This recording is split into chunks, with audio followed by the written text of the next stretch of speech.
આણંદ જિલ્લાના ઉમરેઠમાં વીજ સમસ્યાને લઈને ધારાસભ્ય હર્ષદ પરમારનો આકરો મિજાજ જોવા મળ્યો છે। ઉમરેઠમાં સર્વમંગલ રેસિડેન્સીમાં છેલ્લા 15 દિવસથી વારંવાર વીજળી ગુલ થઈ જવાની સમસ્યાથી સ્થાનિક લોકો ત્રાહિમામ પોકારી ઉઠ્યા છે।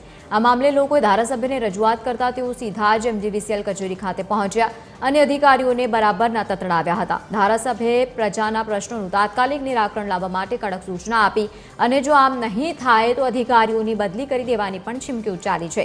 ધારાસભ્ય દ્વારા અધિકારીઓને ખખડાવતો આ વિડીયો અત્યારે સોશિયલ મીડિયા પર ભારે હલચલ મચાવી રહ્યો છે।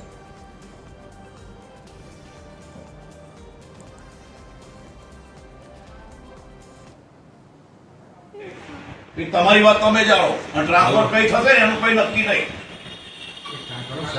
હા ઈટના ડાંગ ભેગા થઈ જશો તમે કોને આપો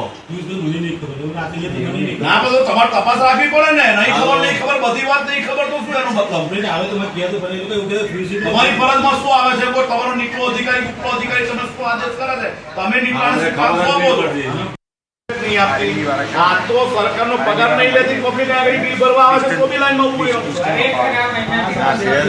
કેટલા દિવસમાં થશે મને એમ તો વર્ષોથી લાઈન બિલ ભરવા આવું છું શૈલેષ મારી વાત સાંભળો। હા મંત્રી ઓળખો છો બરાબર છે કેટલા દિવસમાં ચાલુ થશે કાલથી ચાલુ ના થાય તો તમારી જવાબદારી મને ફોન કરવાની બરાબર છે।